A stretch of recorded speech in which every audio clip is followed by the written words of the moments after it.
बाळासाहेबांच्या स्मृती दिनाच्या निमित्ताने उद्धव आणि राज ठाकरेंकडून एकत्रित अभिवादन। येत्या 2 ते 3 दिवसात जागा वाटपावरती ठाकरे बंधूंची चर्चा, सूत्रांची माहिती।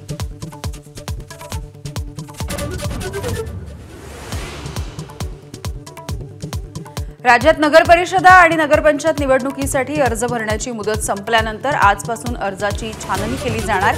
अर्ज छाननीच्या नंतर वैध उमेदवारांची यादी जाहीर केली जाणार असून 19 ते 21 नोव्हेंबर या दरम्यान उमेदवारांना अर्ज मागे घेता येणार।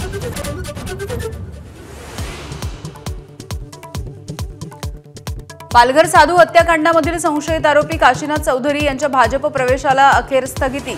विरोधकांकडून टीकेचा भडीमार, भाजपनेच केले होते चौधरींवरती आरोप।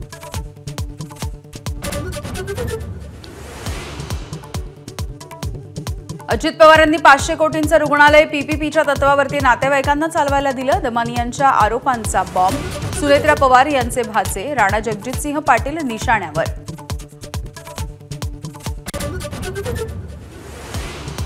बिबट्यांच्या वाढत्या हल्ल्यावरती अखेर नसबंदीचा उपाय, नसबंदीला केंद्राचा हिरवा कंदील। काही बिबटे वनतारा आणि आफ्रिकेच्या जंगलामध्ये पाठवणार असल्याची वनमंत्र्यांची माहिती।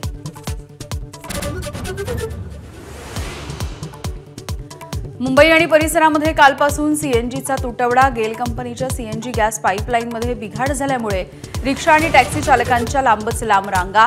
सीएनजी पुरवठा पूर्ववत होण्यासाठी आणखी काही तास जाण्याची शक्यता।